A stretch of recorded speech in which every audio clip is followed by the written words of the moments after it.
Executive Vice President and European Commissioner for Trade, the European Union. Take it in the end. His Excellency, Mr. Dukkan An, the Minister for Trade, Ministry of Trade, Industry and Energy, Republic of Korea. Ambassador Catherine Tai, the United States Trade Representative, United States of America.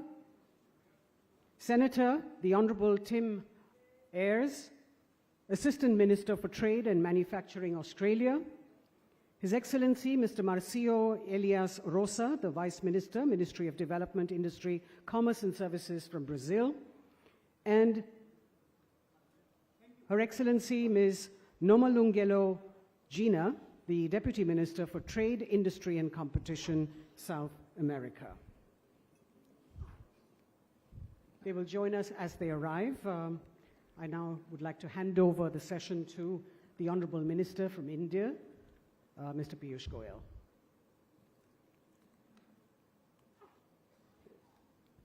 Thank you very much. A very good evening to all my distinguished ministerial colleagues, excellencies in the room, captains of industry from 55 countries, I heard. All the distinguished participants in this very important B20 program, a culmination of a year full of activities, action-packed, outcome-oriented work that all our business colleagues from around the world have engaged in, friends from the media, ladies and gentlemen. When I took on the role of the minister, I didn't know I'll have to do the job of a moderator or anchoring a panel also. I don't know if Mr. Chandrasekharan, the chair of the B20, is going to give me an added incentive or a free ticket on Vistara.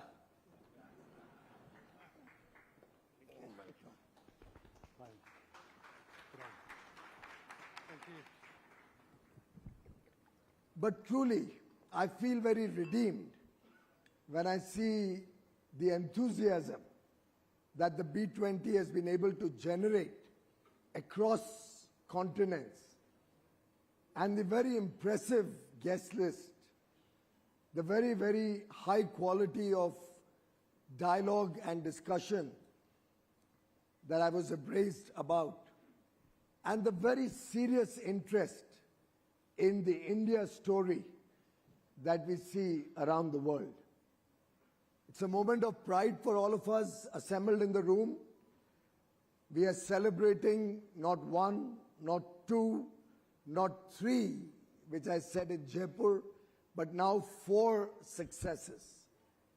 It is only 2 days ago that our aspiration to land on the moon culminated in a very successful Chandrayaan-3, actually being the first country in the world landing on the South Pole, the south zone of the moon.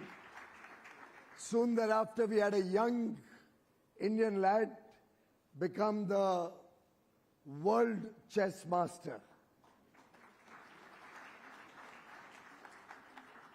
This morning, all of us collectively worked towards coming up with a very, very strong message for the entire world as a G20 grouping,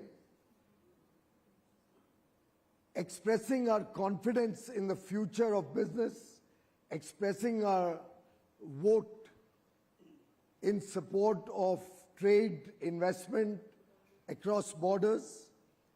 The outcome document, amongst other things, reflects on 3 major priorities which we have all collectively resolved to work on. A, we are looking at mapping global value chains to enable more and more countries, particularly the less developed countries, smaller countries, the developing world, to also start contributing and participating in supply chains, help create trusted partnerships, and encourage growth of international trade and economies. The second outcome that we all collectively agreed upon revolved around the Jaipur call for action, where we have agreed that we shall provide a huge database of information for MSMEs, our micro, small and medium enterprises, who contribute significantly to economic activity around the world, provide jobs and work opportunities to millions, and are truly the gem of most economies.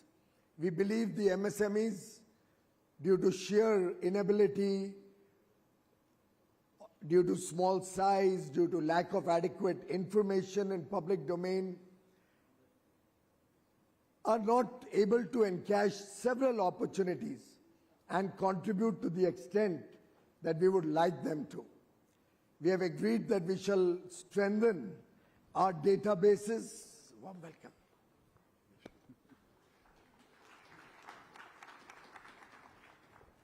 We shall strengthen the databases that will help us encourage MSMEs' greater participation in international trade and therefore also economic activity.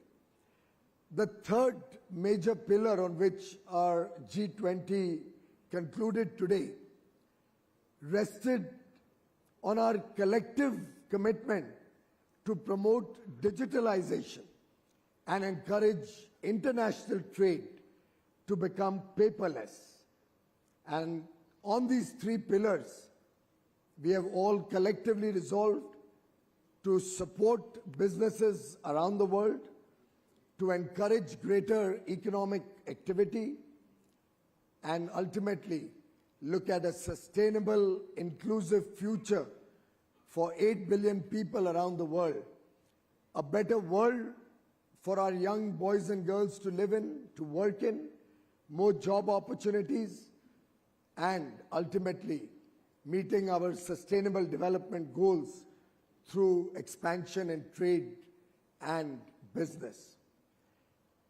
The fourth reason for our celebration today is this wonderful gathering of the B20, where probably for the first time we would have such an illustrious panel of ministers from G20 countries on one stage. I'm grateful to the chair of B20, Mr. N. Chandrasekaran, chairman of Tata Sons, to the CII, its president, Mr. Dinesh, Secretary General, Mr. Chandrajit Banerjee, to all of you colleagues for giving all of us an opportunity to meet with you, to share our thoughts with you, and engage what I believe will be a meaningful dialogue about our perspective on international trade, our expectations and our offerings to the business community at large, and therefore how we can build the bridge between B20 and G20, bring them closer together, and ultimately feed into greater outcomes as the G20 grows over the years. I'm indeed very, very grateful to each of my colleague ministers for accepting our request. As Chandrajit mentioned, we've barely landed in Delhi, and different flights coming in and different ministers literally driving in straight from the airport. After the initial introductions, we've had Minister Tim Ayers from Australia join us at the extreme end. We've had Mr. Valdis Dombrovskis, the European Trade Commissioner of the EU, join us. And we have some more ministers on the way, struggling through the huge traffic jams, probably thanks to all the B20 sessions around the city. So thank you very much, ladies and gentlemen. Let me begin with my dear friend and sister, Kemi Badenoch, the Secretary of State, the Commerce Minister of the United Kingdom with a very simple question. Since Valdis has joined us, I think it's very appropriate that we should all in this room know whether the United Kingdom regrets leaving the European Union.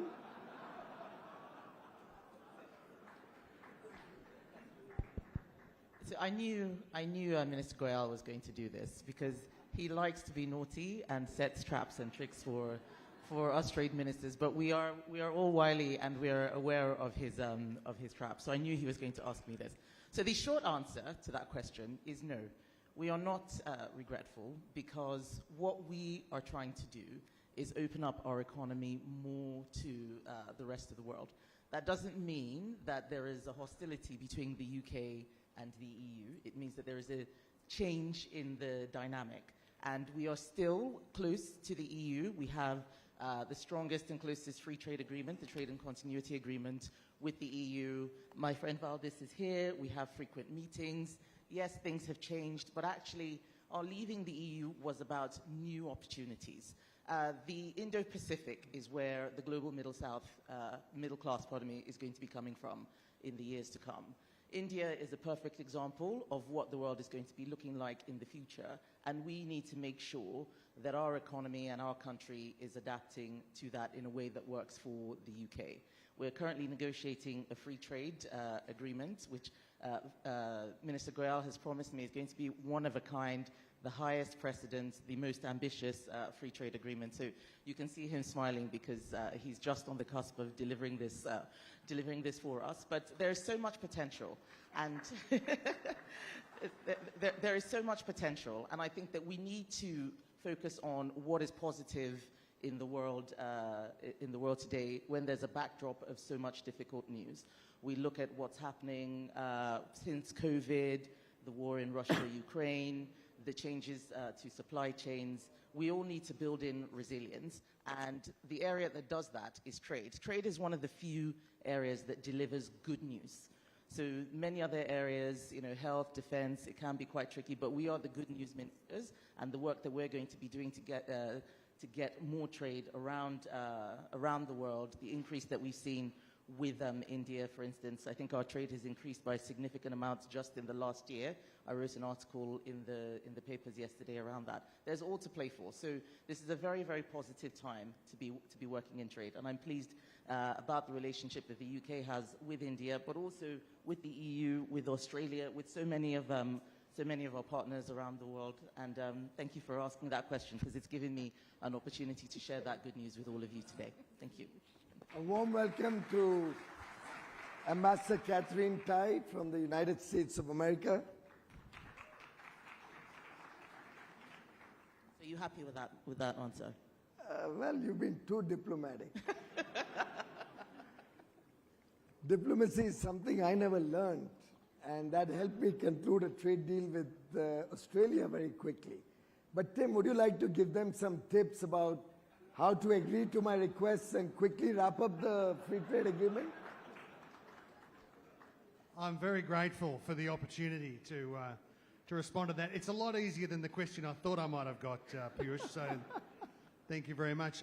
I firstly just want to say two things. What a fantastic gathering of the world's business community here in New Delhi and the B20.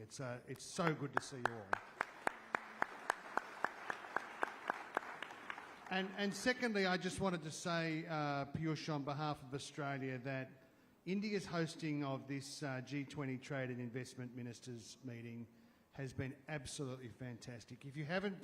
If you're here representing your business and you haven't been to Jaipur, get yourself to Jaipur. It is a beautiful city, and the effort, Piyush, that your team put in to making this a successful G20 is absolutely fantastic. And your leadership and India's leadership on focusing the G20 discussion as we approach challenging World Trade Organization discussions has been absolutely terrific. So I wanted to thank you in front of this crowd personally for that enormous effort, and hope that gets me out of answering the question that you directed towards me. I think that the the work that is going into high quality bilateral agreements, and I think of the first phase agreement that we have reached between Australia and India, that is an agreement that is so welcome in Australia, that has that already has businesses accessing the facilitation provisions of that to create more economic activity and more jobs.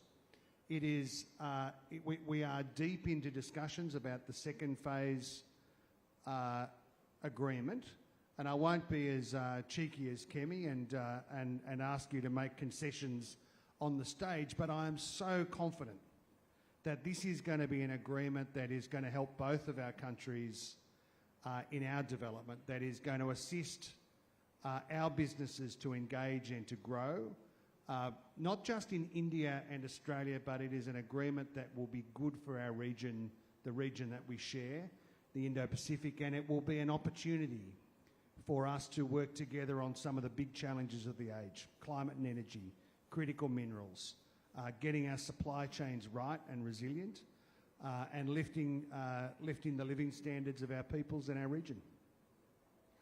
Thank you, Tim. In fact, I must share with you my own personal experience with the Australians as we were negotiating the free trade agreement. They were almost at the end of the tenure of government, and there were concerns whether India should enter into an agreement or wait for the elections. But since we had concluded all the operative parts of the agreement with Australia for the first phase, we decided to go ahead. I must acknowledge that in the elections there was a change of government. But despite the change of government, the positivity and the confidence that the incoming government had in the previous government helped not only secure the free trade agreement, but actually expedite it. We not only got it ratified in a record time, it came into effect faster than one would have ever imagined any other free trade agreement. And then when the Prime Minister was in Australia, the reception he got from the current government led by Prime Minister, His Excellency Mr. Tony Albanese, was as warm as the reception he got from the leader of the opposition. And I think this bipartisan comfort that both parties gave, the opposition and the ruling party, for international trade to the business world, is a great message which can really help businesses, can help trade grow, can help international engagements flourish. And for those of us from India in this room, I think the message is well understood, loud and clear, that we would also be looking for seeing more and more bipartisan engagements, bipartisan support for international engagements, because end of the day, when we have so many states, when the central government, state governments all are working together, it's very important that for the outside world, India presents a united face. India presents a country which speaks in one voice and doesn't go to Oxford University and make disparaging comments about their own country. But we leave that for the moment. Excellency, Mr. Wang Shuan, the minister from China, and I were engaged in the RCEP discussions 4 years ago. Do you still regret that we chose not to join the RCEP? Thank you, Minister. China-Indian trade relationship has been growing very fast. Last year, our bilateral trade reached $130 billion US. If there had been an FTA agreement between China and India, either bilaterally or in RCEP context, the trade potential existing between our two countries will be much further tapped to the benefit of our two peoples. So it is your decision to decide whether you will join RCEP but ASEP store will be always open to India. Thank you, Mr. Minister.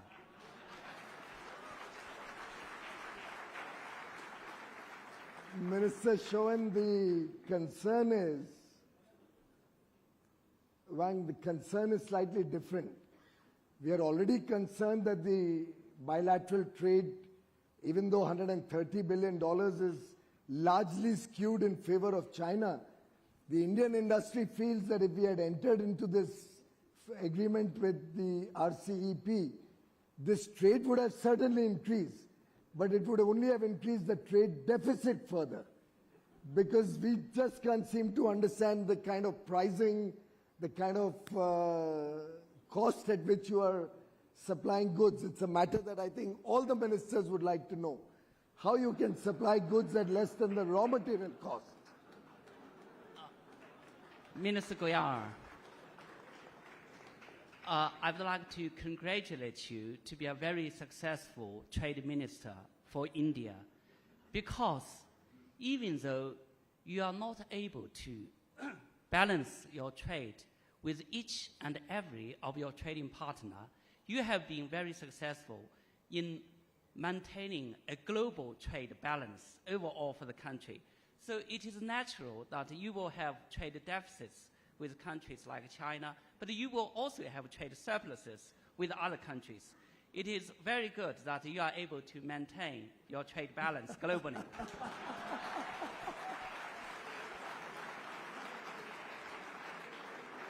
Well, as was said in the Rajya Sabha, in a conversation between the chairman of the Rajya Sabha and the leader of the opposition, where the leader of the opposition said to the chair that, Chairman, you're always looking to the right-hand side. You're not looking to the left. The left is where the leader of the opposition sits in the upper house of parliament. The chairman had retorted that his heart was on the left-hand side. So my heart here is with Catherine Tai from the United States of America. And why I say this is because it's been a complete change in working with Catherine as the USTR.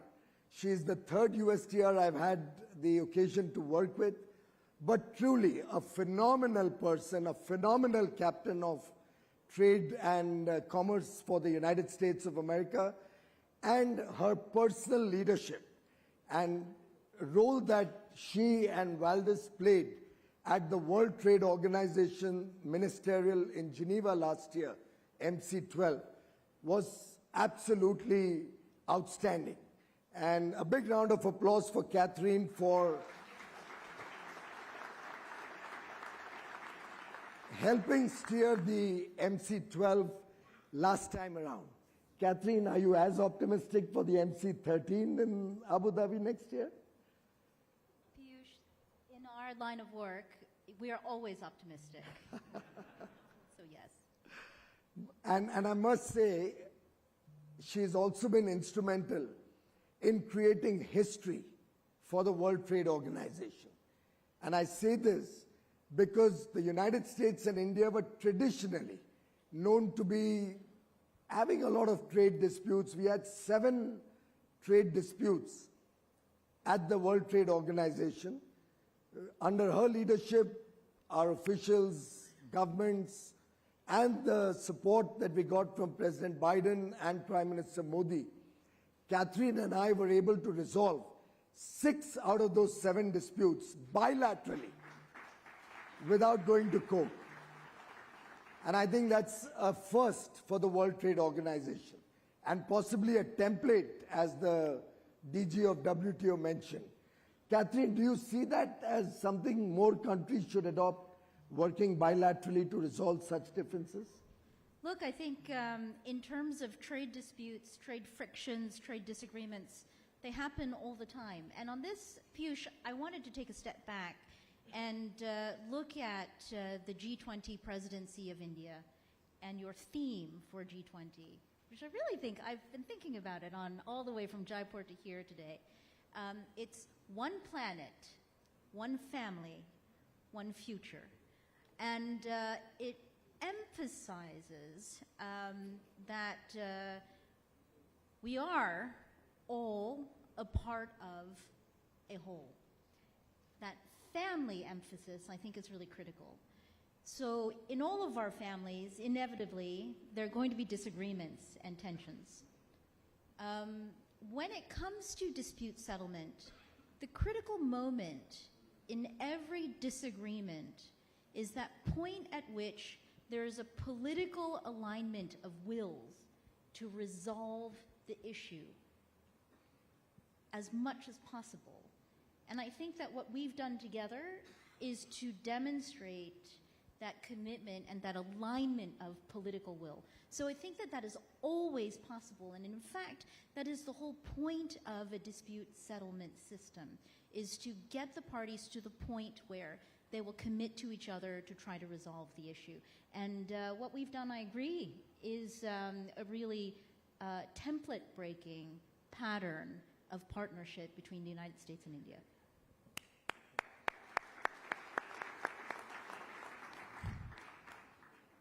Valdis, Ambassador Tai talked about family. You run a family of 27 children, 27 member states. How is it like when you have to reconcile differences and get everybody on board on any subject? I mean, we have 27 states in the country, and we are struggling all the time to get everybody on board. Yeah.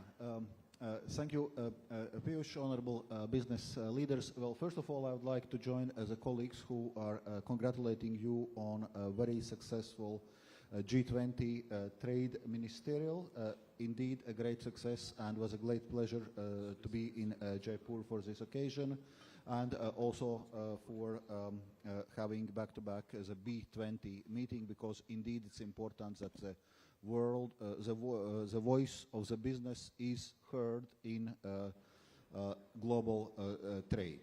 So that we discuss how to develop global trading system not only among ourselves, but we also discuss with business which have hands-on experience in how to actually do global international trade on the ground. And you ask as a question indeed, so how we are dealing with 27 EU member states, and it must be said it's not easy. There are always discussions, there are disagreements, but some of you already mentioned that there is a political will for us to work together as a European family. We are 27 member states, but we share one single market. The fact that we are having this single market makes us also the global trading superpower and the largest single market in the world. And I would say, especially following Russia's aggression against Ukraine, there was also increased consensus in the EU of the need to strengthen ties with reliable partners around the world, to ensure diversified and resilient supply chains. And this was also in this spirit that we relaunched the negotiations with India. So now we need to really focus and make sure that we are able to get them to the successful conclusion. And we're going to discuss it tomorrow in our bilateral meeting. There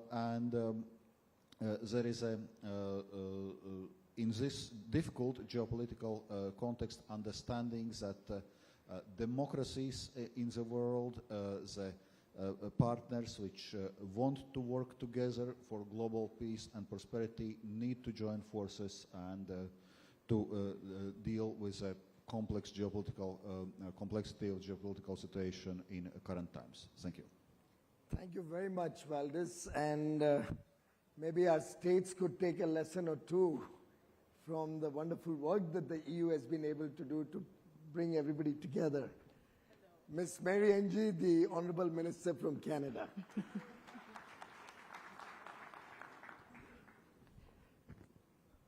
Helene is the State Secretary from Switzerland and has been in active dialogue with India for a free trade agreement with the EFTA nations. That's Switzerland, Iceland, Norway, and finally, I can pronounce Liechtenstein. Is that okay? Almost, yes. Almost. Oh, Lord. I've practiced this so often. We've been having some wonderful discussions, and sometimes people raise the question that, well, most of these countries have a small population. They already have an income of $100,000 per capita, so they're not looking to buy new goods or spend more money on new things. Aging population, and possibly also the fact that you don't have duties on most of your imports. So people ask me the question, what is in it for you or for India when you enter into an agreement with a grouping like the EFTA? I believe it will be good for India, otherwise I wouldn't be on the table with you. But I would like everybody to hear it from you, why you think this will be a good partnership. Well, thank you, Piyush, first of all, for associating Switzerland to the G20 and then also to this B20. Switzerland, as you know, is a bottom-up country, very much oriented towards private sector. So I have to say I'm almost more used to speak to business than being in big government for us. So wonderful to be here. Well, we certainly believe that we're an interesting trading partner. It's true, you always remind me that we're just 15 million people living in EFTA countries, but we're a large foreign direct investor exporter, actually, a net exporter.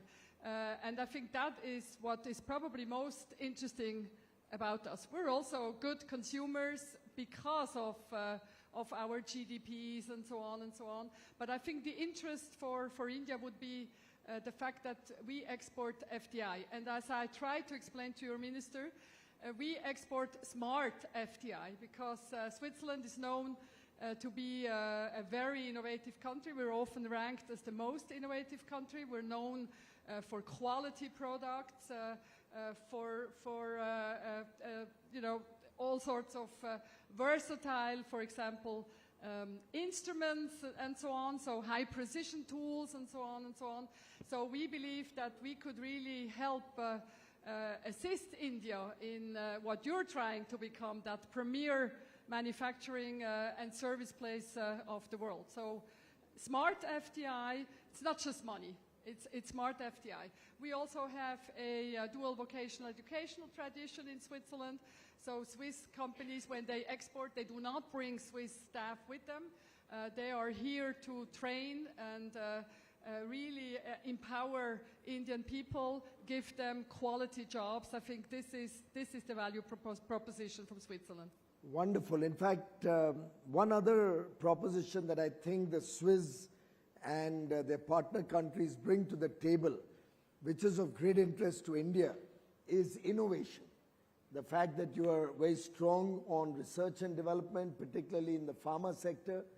And I do think India has significant skills and talent who could help the Swiss companies do the same thing faster, possibly at a more competitive price, and therefore make medicines available for the whole world at more competitive prices.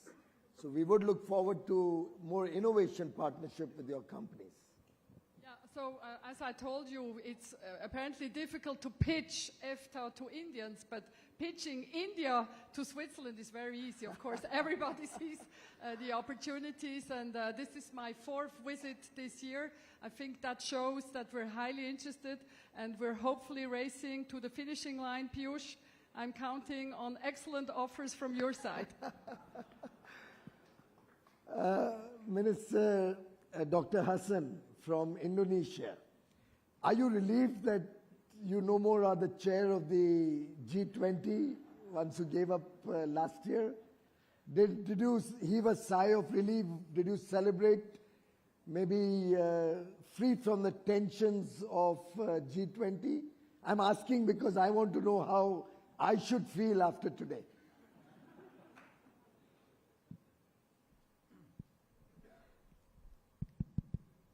Tes. I call my friend Bara Hasibuan.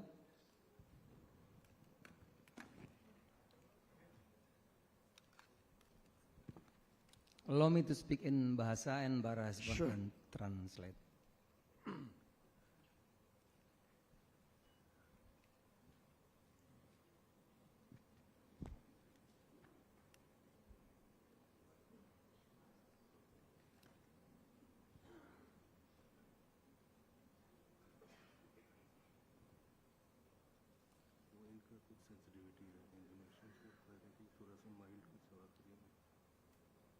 Oke.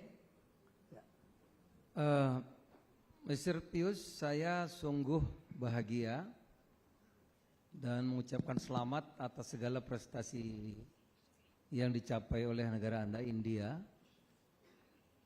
Juga memimpin 20 sukses yang baru kita selesaikan tadi pagi. Okay, Minister Pius, I'm very happy for India. I'm very excited, and I like to commend Minister Pius, yourself, and India for the successful organization of the recent Trade and Investment Ministerial Meeting in Jaipur. Saya baru 1 tahun jadi menteri. I have been in a position as Trade Minister for only a year. Tapi saya sudah 4 kali ke India. But I have been to India for 4 times. This is my 4th trip to India. Mr. Pius beberapa kali protes kepada saya karena kami surplusnya besar. Even though Minister Pius Goyal raised a lot of concerns to me personally, tapi saya punya keinginan kita punya potensi yang besar untuk meningkatkan volume perdagangan kita. but I have a strong will and a strong commitment to forge a much closer relationship with India because the potentials are so enormous. Sekali lagi tanggal 9 September saya akan datang lagi. And I will be back here in New Delhi for the G20 Summit. I will accompany the President. Saya ingin menjadi jembatan agar segala hambatan perdagangan antara India dan Indonesia bisa kita selesaikan. I tend to be the bridge between Indonesia and India so that we can overcome all the trade barriers between the two countries. Teman-teman G20 juga saya ucapkan terima kasih banyak. I also like to thank friends from the B20, from the business community, Atas kebersamaan. and also for the G20 for all the friendship and the togetherness. Sekarang Indonesia menjadi ketua ASEAN. This year, Indonesia is the chair of ASEAN, Yang menjadi pusat pertumbuhan. which has become the epicenter of growth of the world economy. Kami harap kerjasama dan dukungannya. We really expect your support and your partnership. Terima kasih Yang Mulia. Thank you so much, Minister Goyal. Thank you very much, Excellency. Mr. Munshi, you have attended the G20 for the first time, and India is immensely pleased that Prime Minister Modi has invited several countries for the first time. Mauritius was invited for the first time to the G20, as was Bangladesh and some more countries. How did it feel? How was the experience? Thank you, Mr. Minister. I want to give you thanks that you invited me. It's a really great scope for me to understand what is happening in G20. Last 2 days I was there, and it was successful, all the meetings I attended. And I really feel that the way this thing happened, the discussion is gone.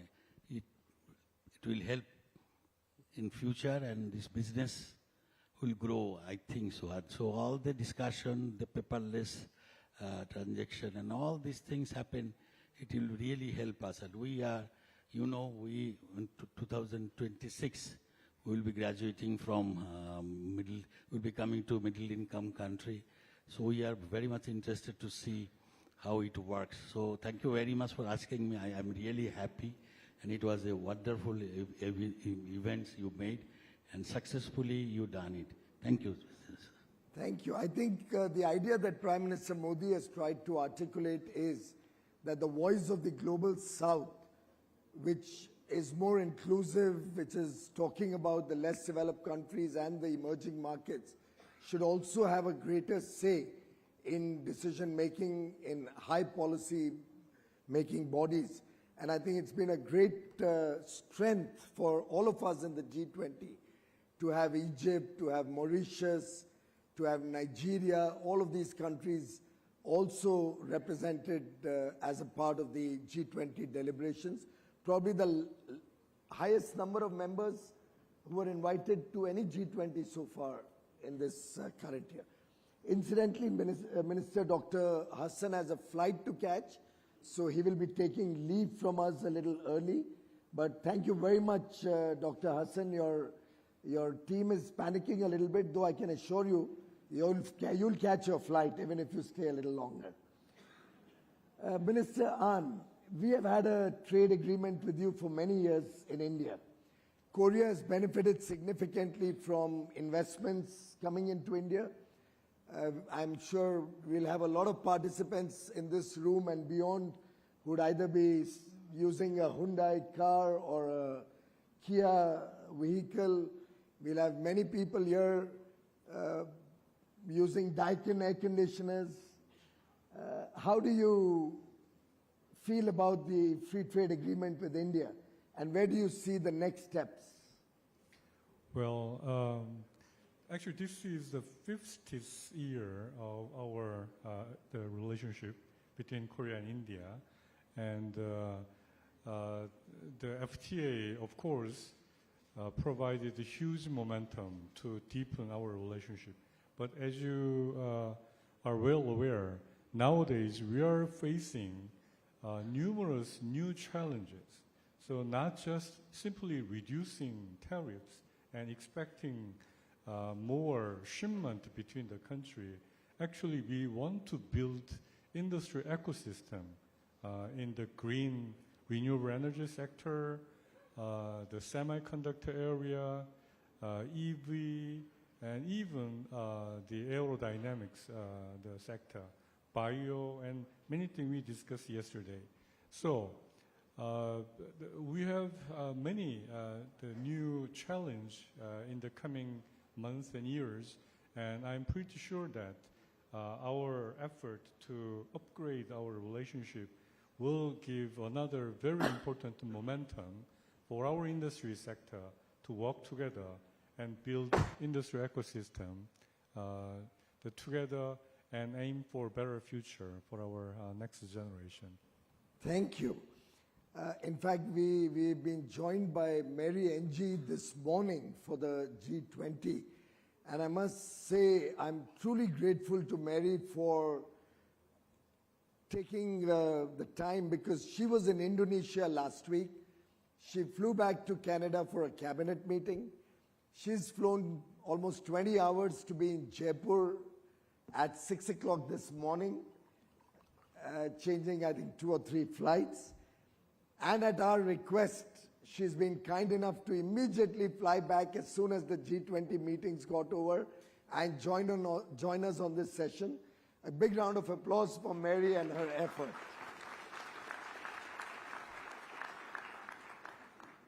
Mary, you have a large Indian diaspora in your country. How do you feel working with Indians? How do you see them adding value to the Canadian economy?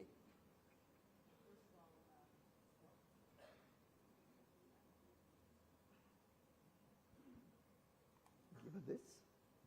Take this. Give me. I can get on planes apparently, but I can't. Oh, there we go. I'm going to take There we go. Okay. Well, let me take a step back for a moment and say to you, Piyush, it really is terrific to be here at G20 with you and with all of my colleagues and of course with the B20 tonight. And for those people who ask me how it is that you sort of manage the time zones as an international trade minister, I think many of my colleagues around this, here on the panel will say, just keep flying and fly more. Simple, right? I mean, and you stay in sort of all time zones. But all seriousness, Canada is an extraordinarily multicultural country. We are a country welcoming of immigrants. In our view, talent and that strength of that talent that comes from people around the world to contribute to our workforce is in fact a strength that we wear proudly on our sleeves. And we have a wonderful diaspora from India, who many of whom I actually represent in the riding that I represent in Canada. And it has been a tremendous source of strength. And some of them are here today because they're business leaders in Canada as well. And those very business leaders who have the, and in Canada, you celebrate your heritage while being proudly Canadian. So as you are doing that, you have a lot to contribute. You're able to work in, in India in a way almost seamlessly because it is a heritage that is your strength. But what you also bring with you is, the sense of, Canadian fairness, the sense of Canadian, competitiveness. So to answer your question, I think it's a tremendous, it's a tremendous asset that we have with the Indian diaspora that we have in Canada. And I certainly draw on them and many of the diaspora communities across Canada in my role. Thank you. Thank you very much, Mary.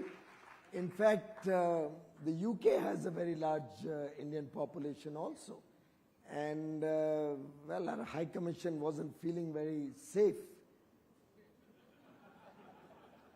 Any thoughts on that? I think that's a fantastic question, Piyush. And I love that you're asking me in front of all these people because you know that I'm going to give the best possible answer.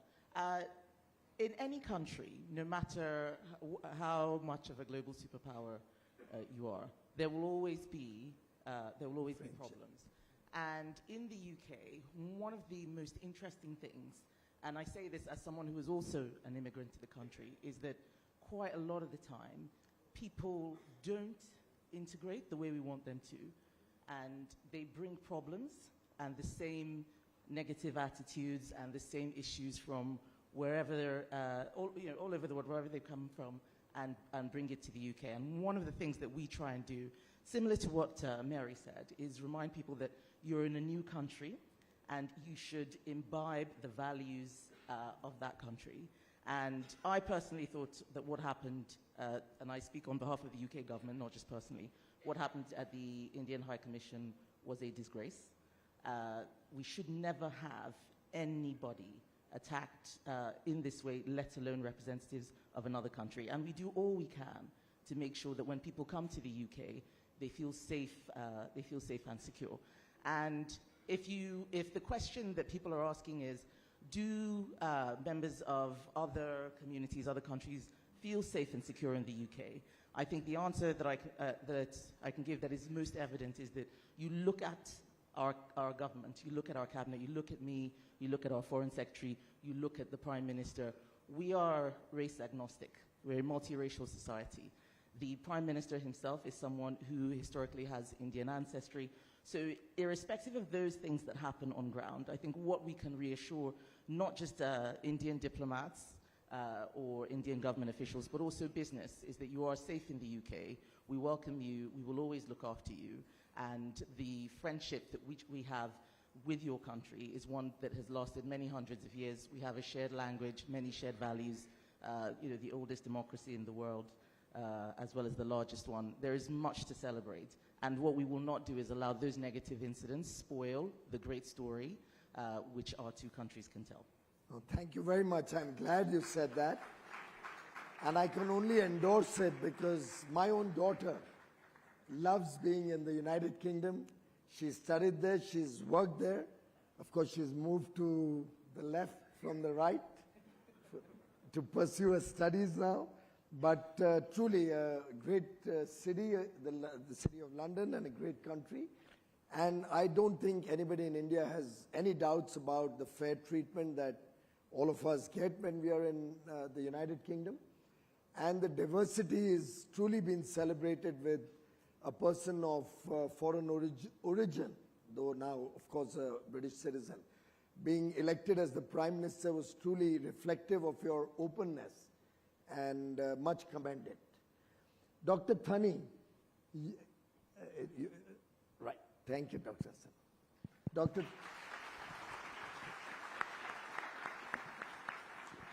Dr. Thani is the gentleman with whom I was actively engaged in finalizing the free trade agreement with the United Arab Emirates. And we both proudly announced to the world that that's the fastest ever negotiated comprehensive economic partnership ever in the history of the world. 88 days, Dr. Thani, start to finish. And we were on the phone or on a VC almost every second day, resolving issues bilaterally, quickly, and if I may venture to suggest, smartly. How did it feel, Dr. Thani?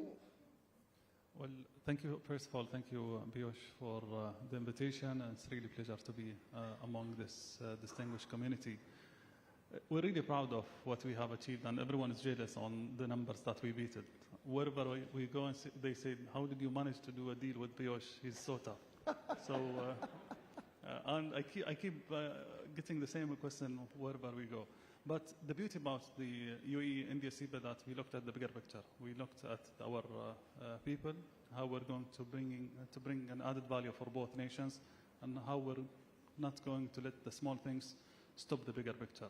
And the harmony, the chemistry with the Piyush was the main engine of concluding the agreement between both nations.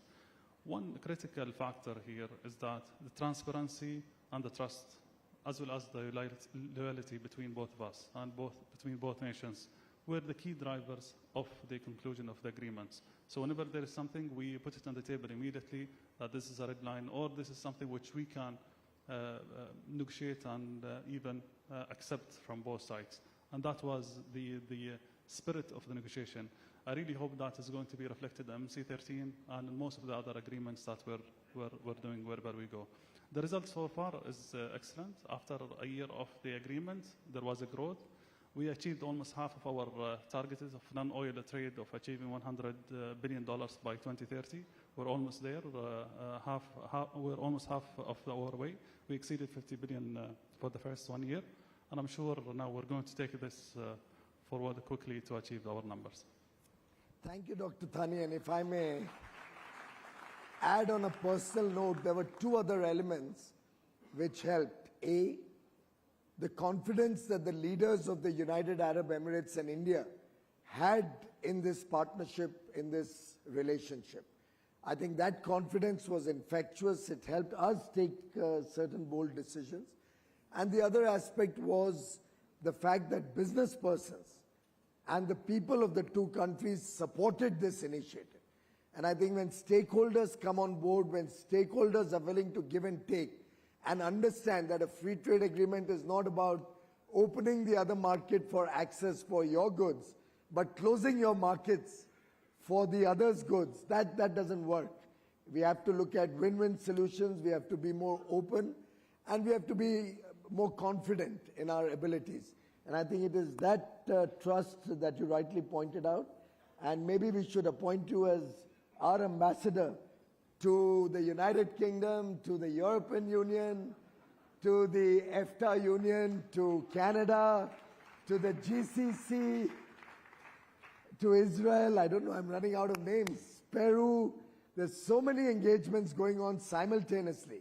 But I'd like to assure all of you, India is for open government. India is for expanding international trade, because what we offer to the world, as I mentioned, I think in one of our meetings, I forget, I think maybe Valdis and I talked about it, was the 30 by 30 by 30 matrix. Today, we sport one of the youngest populations in the world of size. Our average age is about 28, 29 years. Under 30 population, almost 2/3 of the nation in the working age group, expected to remain under 30 for the next 30 years. And in less than 30 years from now, we'll be adding to our $3.5 trillion economy today at least another $30 trillion to become a $35 trillion economy, hopefully by 2047, when we celebrate 100 years of independence. So a compulsive case for investment, a compulsive case to expand trade, population under 30, the demographic dividend in a vibrant democracy, expected to remain under 30 for the next 30 years, adding significantly to economic activity. Karan, you can sell more beers here than you would have sold in the last 50 years in the United Kingdom. Minister Kes, you're a part of the GCC, and we've been hearing off and on that the GCC wants to do a free trade agreement with India. What are your views about it, and where do you see that going? First of all, my friend Piyush, thank you so much on behalf of Sultanate of Oman for inviting us to be part of the G20. And today many Omani companies are here. A few of the largest companies had the opportunity to be here at the B20. And I have to congratulate you on the excellent organization of the G20 and for arranging for the landing of the moon to be part of the program, which was fantastic. I don't think any country can beat you to that, so fantastic. Minister Piyush, I have to say that having this meeting coming immediately after the G20, it has a very smart planning. All the issues we were discussing as the first-time attendees of the G20, all the issues we were discussing were very much part of how it impacts the business community. One issue which very much was in my mind was on the non-tariff barriers and an increasing protectionism that countries are going through. And I think one way of going about it is having the rule-based, fair, equitable trade that we were promoting in the G20. Under the leadership of His Majesty Sultan Haytham, we are really, and many people don't know that we have a new leadership in Oman with new energy. We really are adhering, and part of what G20 today endorsed was the open and free trade. And one of the ways of achieving it is through having a number of free trade agreements and comprehensive agreements. I can assure you, with the relationship we have between Oman and India reaching almost $10 billion over the years 21-22 and the long historic relationship, we're very much looking forward to the negotiation of the free trade agreement with the GCC, or bilaterally or through the GCC, Gulf Cooperation Council.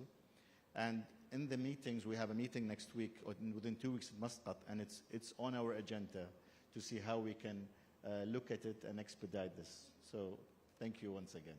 Thank you, Minister Kes. Catherine, if I may ask about the Indo-Pacific Economic Framework. The United States of America has given significant leadership to the IPEF grouping, come up with very significant and bold expectations from all the member countries.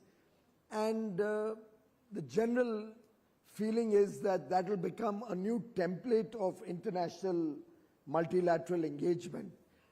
How do you see this panning out, and how do you see this impacting businesses around the world? So, Piyush, this is my second question, and you've not gone through everybody yet, but I'll take the question. I just want to make sure. Yes. So I appreciate this question greatly. The Indo-Pacific Economic Framework is a new kind of trade engagement that we are bringing, in particular to the Indo-Pacific region.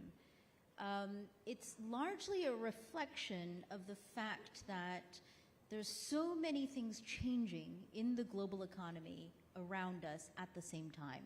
And we've talked a lot about this in the first session of our G20 Trade Ministers meeting. We have the shocks of the climate crisis an increasing urgency around the need to align the incentives of our economies to address the changes that we need to make. A digital transformation is happening all around us, increasing geopolitical complexities. And then I think that the pandemic itself has really laid bare the vulnerabilities in the kinds of supply chains that have developed over the past decades, and the need to create more resilience for our economies to be designing and making decisions around production, locating on the basis of resilience and not just efficiency. So in the midst of all of the changes, and I know this is something that we've all experienced on a very personal basis, but in government and also in business too, it's really hard to make far-reaching long-term plans in this moment. There's a lot of uncertainty and change around us. President Biden talks about it all the time as an inflection point that marks this moment in our collective histories. As a result of this, for us, it's been really, really important in our engagements with all of our partners to be innovating the way that we do trade, to be trying to push ourselves to adapt existing tools, but also to develop new tools to help us to respond to a changing world. And I think that that is very much at the root of the Indo-Pacific Economic Framework. It is in some ways an incubator. It is in many ways a platform for collaboration, for cooperation, to help the members of this particular grouping figure out how we can, in this moment, promote economic engagement that serves the interests of resiliency, sustainability, and inclusivity. And again, I just want to say I see very much the conversations that you have fostered at this G20 Trade Ministers meeting as reflecting as well the need for innovation, the need for adaptation, and the need to work together as a family. Thank you, Catherine. Would it be fair to say that the United States and India today have the best relationship we've ever seen before in our history? The engagement, the quality of engagement, the huge respect and the huge amount of confidence that was generated in the state visit of Prime Minister Shri Narendra Modi to the US, and the bonding between President Biden and Mr. Modi. Does all of this reflect into possibly the best time in terms of our friendship and relationship? So I think that you're absolutely right. We are at a very high watermark. Just with respect to the trade relationship, I want to let you know that my office that works on U.S.-India trade relations and is the house of our institutional memory, that my team has told me that our working relationship is certainly the best that they have seen between two ministers from the U.S. and India. So I think we should at least take all the credit for the trade relationship. Yeah, do you like that one? I thought so. I endorse that and acknowledge that. I started, by the way, you had not, or you had come in or you had not. I started by saying this, that I've worked with 3 USTRs, but it's a completely new paradigm of working and so much more enjoyable, and we actually can pick up the phone and talk finally to the US and resolve issues as we've just done in the past. But I must mention to all our esteemed dignitaries in the room that we have on this dais, probably we've had many, many programs at the Taj Palace, but at this dais for the first time, $80 billion of trade sitting in front of us, $80 trillion of trade sitting in front of us. I was just trying to do some maths, making sure my chartered accountancy degree will still hold value in the UK.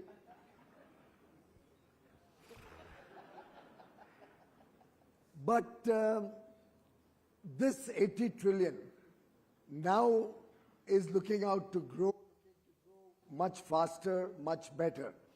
And I think Valdis, all of us in this room would be very interested in knowing, would you believe that the CBAM, the Carbon Border Adjustment Mechanism, could become a threat to open borders and expanding trade, particularly since, as you rightly mentioned, you are at the center of the globe in a sense with the West and the East.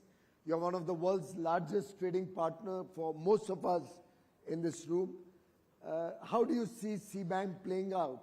And do you think it could at some stage threaten your domestic industry?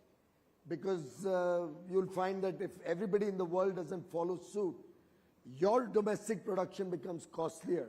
Maybe our exports to the EU will get affected, but everybody else will trade amongst themselves and EU could get isolated. Indeed, that's an important question. And as you know, in European Union, we have our European Green Deal and commitment to become climate neutral by 2050. And one of the main instruments how we are working towards climate neutrality is through putting price of carbon on economic activity. So in a sense, and then letting market mechanisms work. Obviously, when we start putting price of carbon, the question becomes on carbon leakage, exactly as you raised. So if we are putting price of carbon in our industry, our goods become more expensive. It can be easily replaced by goods from the third countries. And so far, for energy-intensive industries, we had been exempting them from this emission trading scheme.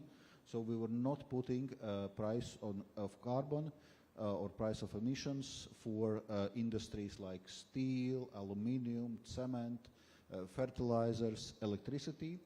But with the Green Deal, we will start doing so. And actually, we will start putting these payments as of 2026.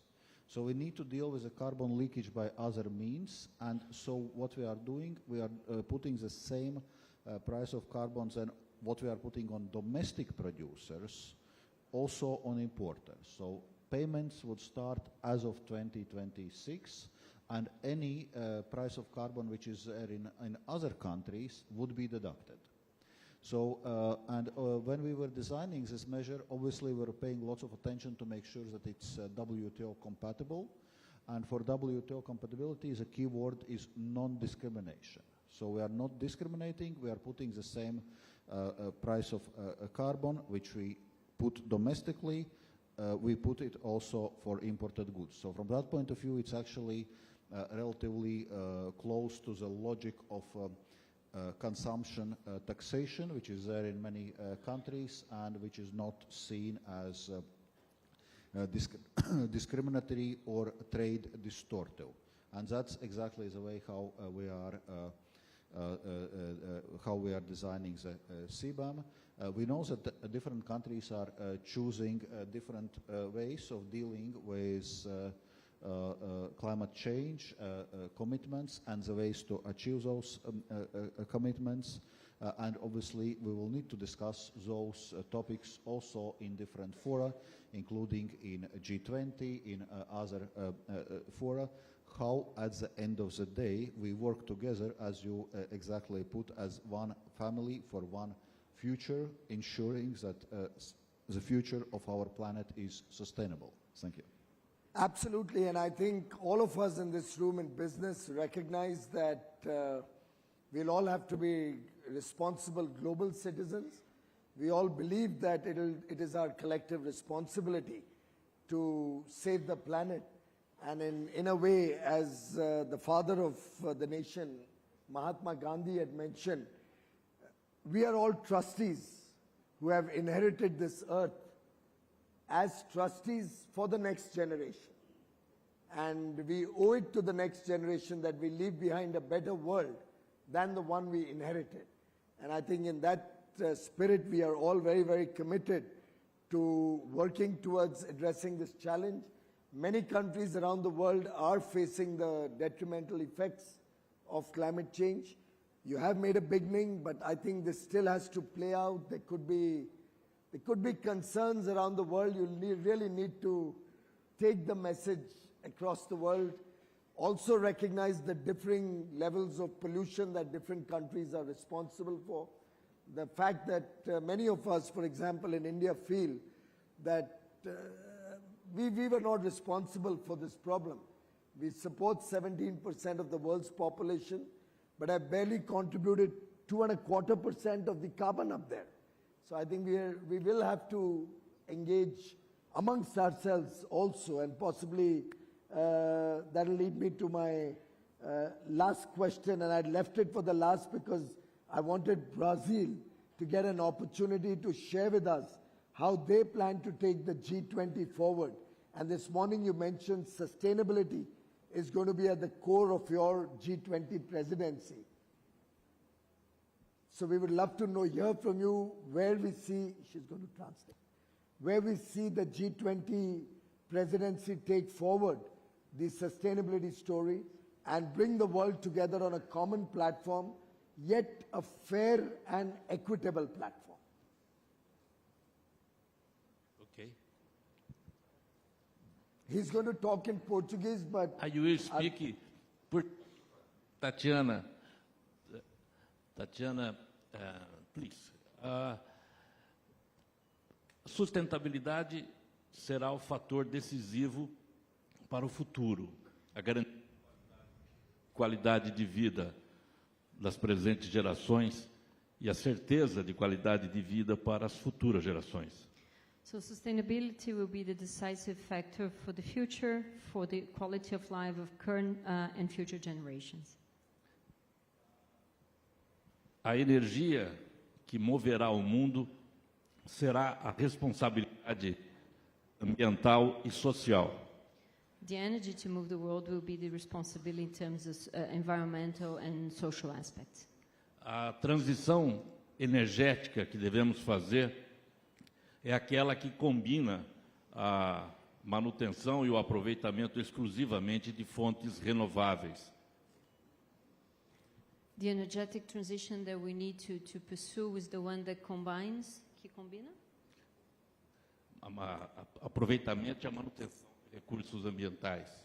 The maintenance and the good use of natural resources, the preservation and good use. O Brasil pretende discutir à frente do G20 o crescimento sustentável em 3 dimensões. Brazil intends to pursue a discussion in the G20 of sustainable development in its 3 dimensions. Ambiental, capaz de preservar bens e valores ambientais. Environmental, because it enables us to preserve values and environmental goods. Social, porque deve ser inclusivo, capaz de gerar emprego e renda. Social, because it must be inclusive, must be able to generate income and wealth. E econômico, porque é a atividade econômica, o fruto da atividade econômica. And economic, because economic activity generates growth. Queremos, à frente do G20, debater o fortalecimento de cadeias regionais de valor sem oposição às cadeias globais de valor. In leading the G20 next year, we want to foster regional value chains because they are not in opposition to global value chains. O necessário fortalecimento da OMC e dos instrumentos de superação de conflitos ou controvérsias. It is necessary to strengthen the WTO and to strengthen its dispute settlement system. O debate crítico em torno de barreiras protecionistas muitas vezes injustificáveis. And also the critical discussions about the protectionist measures very often unjustified. Mas será a sustentabilidade ambiental, sobretudo, que será a marca dos debates que nós todos juntos haveremos de promover. But it will be ultimately sustainability, environmental sustainability, that will be a key topic for Brazil's leadership in the G20 next year. Espero ter respondido. I hope I have replied to your question. Absolutely. Thank you very much.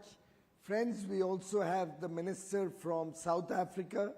I'd like to compliment her for the very successful conclusion of the BRICS Summit and for all the wonderful outcomes, the expansion of the BRICS Summit and the strong message that has come out of the BRICS. She has taken a rain check from any questions today. We are also exceeded our stated time, but with such a wonderful audience and with such a wonderful panel, I could just go on and on. But all good things have to come to an end, and truly grateful to all my colleague ministers for taking the time and a very special effort to fly in from Jaipur, navigate the traffic and come straight into the Taj Palace to be amongst all of you. I'm hoping that you will all join us for dinner so that more people get a chance to engage with you. But a big thank you to all my colleague ministers. Thank you for the support you gave the Indian presidency at the Trade and Investment Ministers meeting. Thank you for the support each of your countries has given Prime Minister Narendra Modi and India during our G20 presidency. And a big thank you personally for your friendship, all my brothers and sisters from across the world. Before I conclude, a small piece of good news to share with everybody. This afternoon, the Honorable Prime Minister of India, Shri Narendra Modi ji, was conferred with the Grand Cross of the Order of Honor by the Greek government, and on behalf of the entire nation,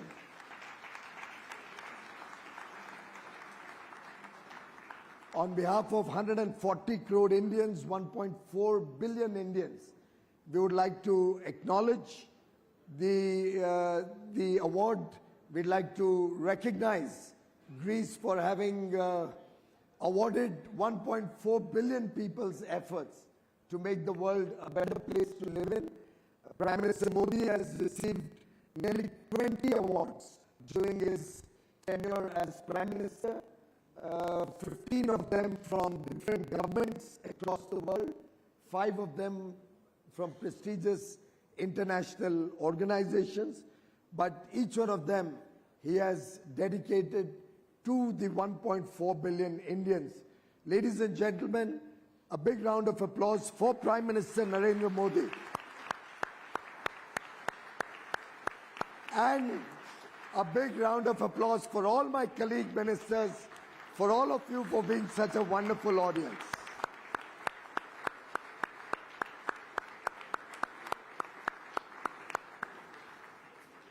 Photograph where the shawls. Anne came in late, she came in late. Thank you very much, Honourable Minister, sir. And we'll just get you the stoles to present to the Honourable Ministers who came in a little later. Ladies and gentlemen, a big round of applause to our trade ministers and the Honourable Minister from India, who's led this B20 summit. We'd like to extend an invitation now to all of you to join us for dinner in Shah Jahan that is hosted by the B20 chair, Mr. Chandrasekharan, and the executive chairman of Tata Sons.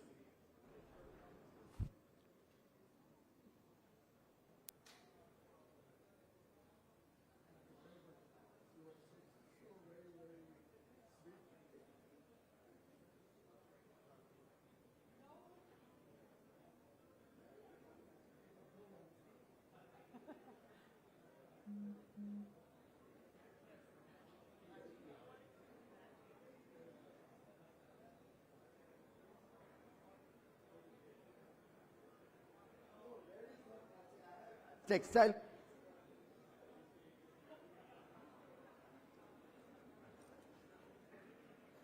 If I could request everyone to please join for a group photograph.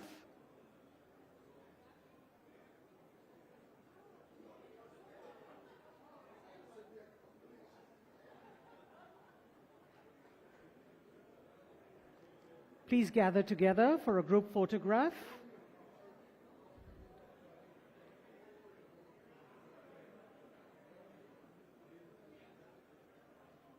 Ladies and gentlemen, dinner in Shah Jahan, hosted by the B20 Chair and Executive Chairman Tata Sons, Mr. Chandrasekharan.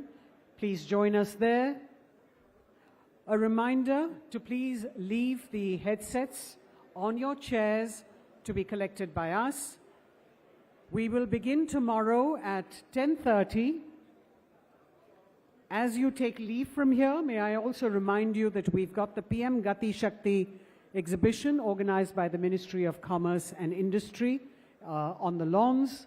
So you could find time between tomorrow and day after to please visit this exhibition.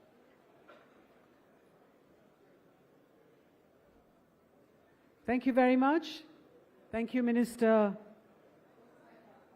All the trade ministers, may I request you to please join us now for dinner. Ladies and gentlemen, please use the exit doors which are on your right to move to Shah Jahan. Thank you.